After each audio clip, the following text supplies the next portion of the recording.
Hello everyone, this is Stephen James, videocast. This lecture I would like to sort of call a theory on theories, if I may. It's something I've developed over the last few years teaching linguistic anthropology, and so we're really looking at theories in linguistic anthropology and how do those theories all come together. One of the things I've realized in many texts and many places is that there's often a lack of, maybe if I can call it this, a lack of pulling together a number of disparate theories. We talk about theories, we give background on theories, on individuals who come up with those theories. But I feel like what's needed, at least from my perspective, is for students to understand how all these theories fit together. And so this is what I want to do today in this lecture cast, is to be able to, or video cast, is to be able to somehow pull these theories together into maybe a schematic that allows us to see how do they fit together, and then how do the realities associated with linguistic anthropology, where do they fit within these various theories? And so let's go ahead and jump in.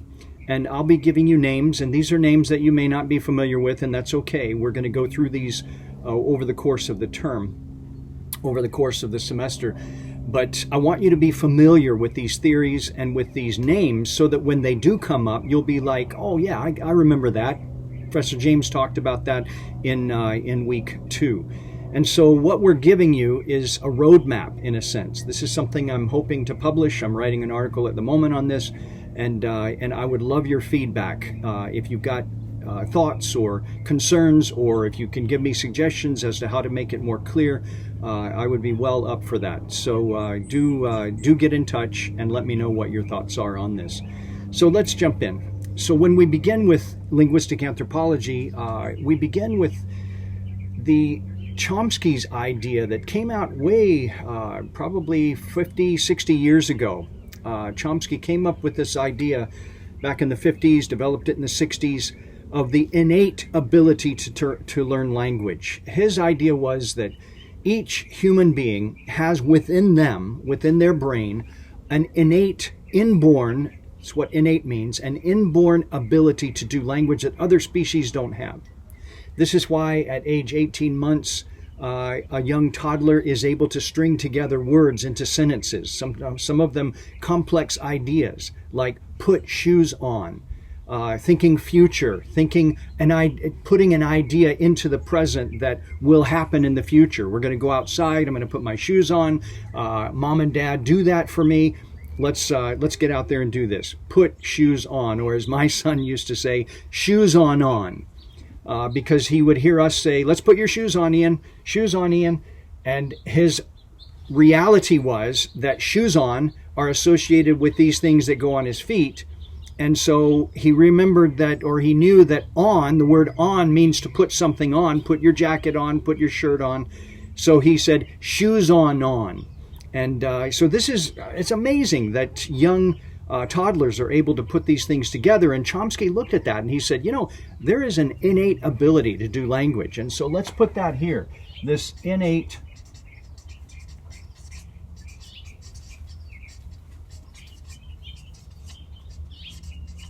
ability to do language.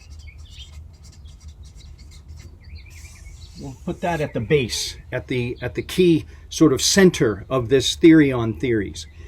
And so as we think about this innate ability to do language that Chomsky came up with, and by the way, let me put his name here, Chomsky.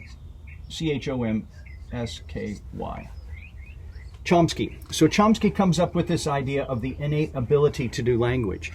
And then from there, we get this idea that comes out in the early part of the last century, 1900s, the 20th century. This idea that somehow language and culture are connected. And we get a gentleman by the name of Sapir who comes up with this idea, and his ideas are pretty much dealt with within linguistic anthropology circles, within linguistic circles, really. And so then Worf comes along. He's an insurance guy, and he's looking at different aspects of communication and language. And he says, you know what? Sapir's right. This idea of language and culture being connected, really connected, is really important. And so we come up with, Worf really comes up with the idea of what we call now the Sapir-Whorf hypothesis. And that is, in a strong sense, Worf's idea was that language determines your thought. It determines culture. It determines the way you see the world, the way you think about the world, the way you perceive the world around you. The language you speak determines that. So if you grow up speaking Japanese, you're going to see the world in a Japanese cultural way. If you grow up speaking Tagalog or speaking English or French or some other language, you're going to see the world in that way. This is going to be how it works. And so he came up with what's called the Sapir-Whorf hypothesis. And what I'd like to do is expand that out a little bit and say we don't necessarily believe that language determines culture in that deep, strong sense. What we've come up with, and it's still a hypothesis, it's not a law. As you know, in science, we have hypotheses that then if they're proved over and over and over by time and by multiple experiments, then they become laws. The law of gravity, for instance, or these kinds of things. It's not yet a law because there's still controversy around it. And so what we've done is we've modified the Sapir-Whorf hypothesis into this idea that it's really not so strong, it's more of a weaker connection, and we call it linguistic relativism rather than linguistic determinism.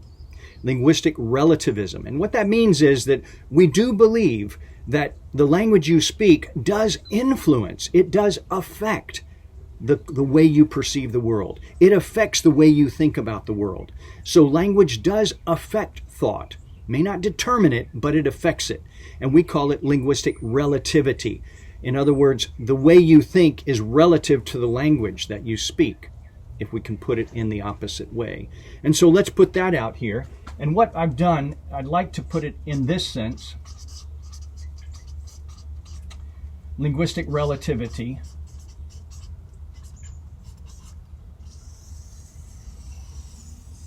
We'll put it here, and this is the Sapir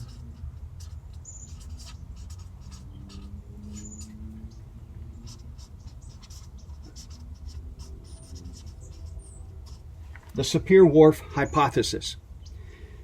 So we're putting that here, and it'll be clear later why I put it here. So as we continue to build, so we have an innate ability to do language, the Homo sapiens sapiens species. We have this linguistic relativity in that the language that we speak really affects the way we see the world and think about the world. And we'll come deeper into this when we look at the work of Lera Boroditsky, for instance, on Aboriginal peoples in Australia, on Russian speakers, etc. We'll look more deeply into this idea of the Sapir-Whorf hypothesis. We'll have some films and other ways of kind of coming at this. And so from here, what do we need to think about? Well, in many ways, we need to come up with this idea. The next idea that comes is Delheim's. And Delheim's talks about linguistic competence and cultural competence. Now, Chomsky also talked about linguistic competence from a linguistic perspective. Delheim's is a linguistic anthropologist.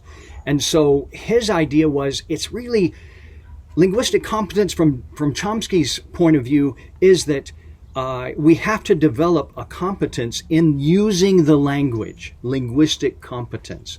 We have to be able to understand syntax and sentence patterns, the way verbs connect with adverbs and the way that nouns are modified, all these kinds of linguistic things that we do. The use of the article, the use of the pronoun, that's linguistic competence. When we can do those things and use them in the proper way, then we have linguistic competence. Delheim came along and said, it's got to be more than that. Because if we're connecting this idea of language and culture in a linguistic relativity way, then we have to think about this more in terms of cultural competence, that language and culture are connected. And so Delheim comes up with this idea of linguistic competence. I'm going to put it over here. Sorry for turning my back on you.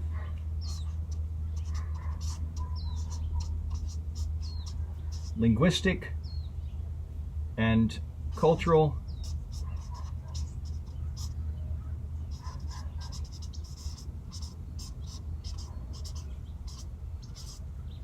Linguistic and Cultural Competence, if you can read that. And this is Himes.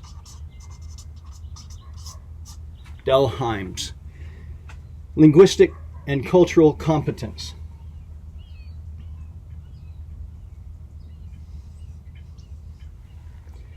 And as I said, Del Himes is saying that we have to become competent not only in the language, we have to become competent in the use of the language in a cultural context. So that means we have to learn behavior. We have to learn, how do people treat one another? When do you use this word? When do you not use this word? Is this okay in this setting? Is it okay in that setting?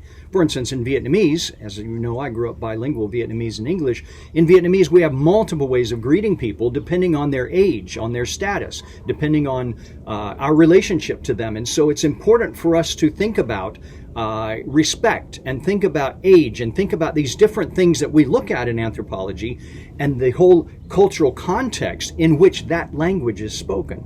And Del Himes was very keen on saying it's more than just language. All right, so that's Del Himes, linguistic and cultural competence. It was his idea. And then we have to talk also about what Lav and Wenger, also Hanks and Eckert talk about in terms of communities of practice. And so let's put that up here.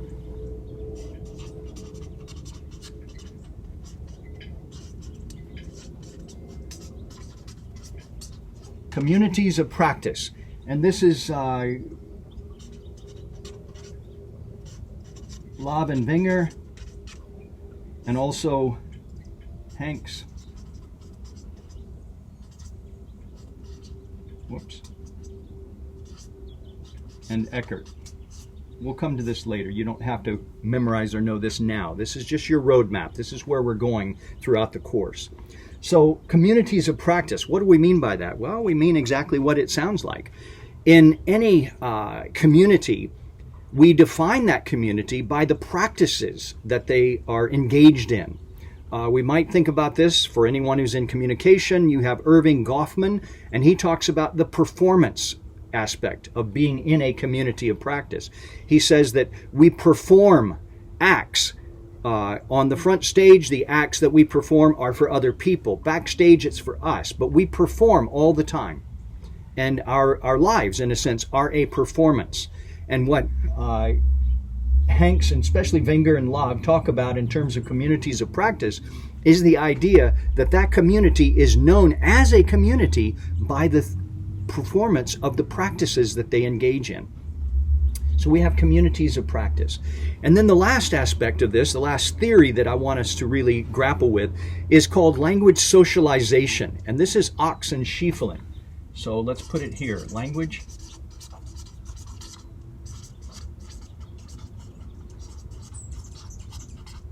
socialization. And this is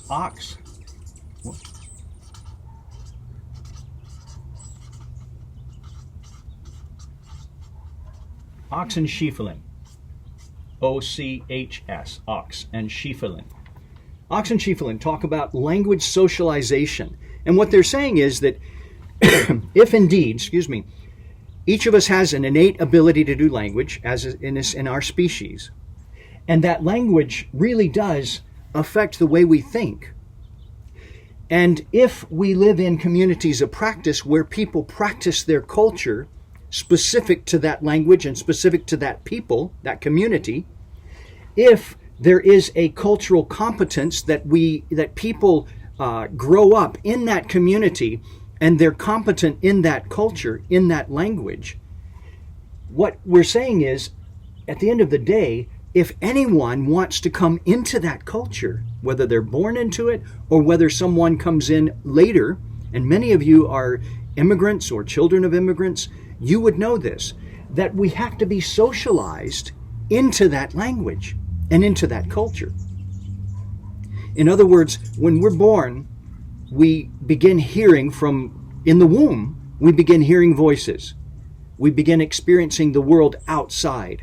Then we're born, we come into that world, all of a sudden it's now in front of us, we're seeing it, we're hearing it, we're tasting it, we're smelling it with all of our senses, we're engaging with that world, right? And we're becoming more competent in the language and culture because we're part of a community of practice. And we're being socialized into what is appropriate behavior, what is appropriate language within that culture. And so I hope that makes sense to you. The whole idea of giving this to you is the fact that as we begin to engage with the realities of linguistic anthropology, everything from language acquisition to cultural contact, to cross-cultural contacts, to language change. How do languages change? Often by contact, right, with other languages. What about language extinction? What about language protection? Language and institutions, institutions that help protect, or maybe institutions that denigrate or cause extinction of languages. Any of those questions that we have in sort of a practical, or maybe what we could call an applied anthropology way, all of those questions will fit somewhere in this schematic, somewhere in this theory on theories. And so what I'd like to do as we move forward is maybe pull out a few of these things that we'll look at, and then I'll end here, and then we can move into the course with you having sort of a roadmap of where we're going. So we're going to be talking about things like language,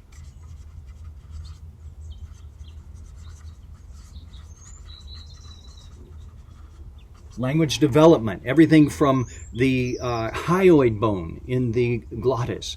We'll talk about the evolutionary development of that ability to do language, the vocal cords, etc. We will talk about language change. How do languages change? What makes them change? So we'll talk about language change. We're going to be looking at language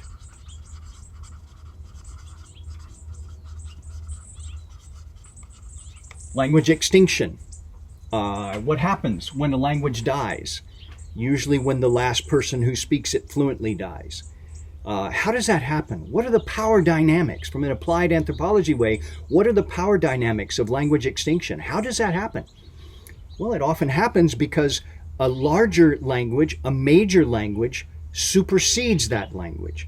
And institutions are established. For instance, in this country, in the United States, there were mission schools, or so-called Indian schools. And the idea was to take children from their homes, from the reservations, from the places where they grew up, were born, take them and give them English, give them skills, give them the ability to become part of a white community. This was a government-regulated, a government-instituted policy that really, in many ways, has caused language extinction for many of the peoples in this country. So we have language extinction. We have language protection now.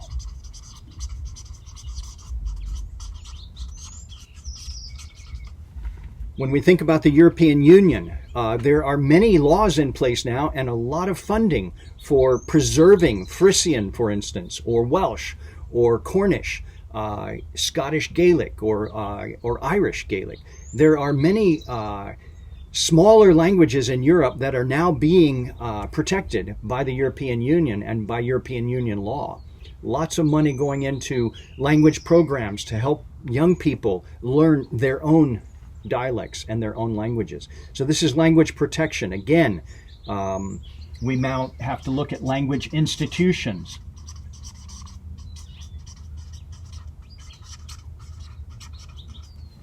Language institutions, where we're talking about where is language taught. In this country, the big debate now is bilingual schools or even multilingual schools. What happens if we teach in a school and all the students learn Spanish and English together? And that's a huge debate now. And we have schools in San Francisco, and we'll watch a film to this effect, talking about what happens when children grow up learning multiple languages, at least 2 languages. These are huge questions. So we have institutions that are supporting that, or institutions that are denigrating that, causing us to think negatively about bilingual schools. So institutions are hugely important. Schools, corporations selling textbooks, corporations funding things, funding projects. We have government institutions that are part of this process. And so then we need to think about cross-cultural.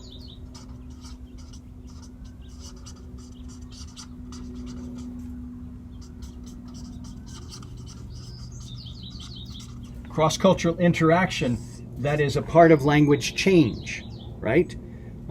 This is what we call contact. And you may have heard that term in other anthropology courses or in other courses that you've taken, contact. We talk about the peoples of the Americas, post-contact or pre-contact, before Columbus came, and others, the Vikings and others, to this part of the world.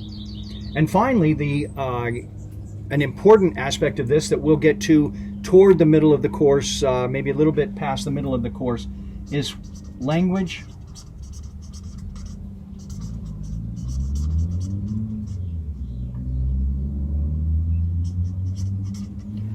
acquisition. And this is a huge thing that I think we need to talk and camp on a little bit. We'll have a workshop associated with this, and I've got some I hope exciting exercises that will help us to think about new ways to acquire a language, not by grammar, syntax, sitting in a classroom, etc., but by getting out amongst a people, by being socialized into the language. And so this is where we're going. These are the kinds of things that we'll talk about over the course of the term. I hope this is acceptable to you, and I hope this will give you a sense of calm and lower your stress in terms of what does the semester look like. I know many of you are not anthropology majors, and I want to be sensitive to that. And so here we go. If you have any questions or comments, as I said, if you have any thoughts or anything that I can do to sort of improve this, please, I'm all ears. So I'll leave this here. Thank you for your time. I honor you for that. And I thank you for being part of the class, for your interest. And I look forward to the rest of the semester, the rest of the term. And it'll be a lot of fun to get to know you and to interact with you as much as we can during these days. All right, take care, and I'll be in touch.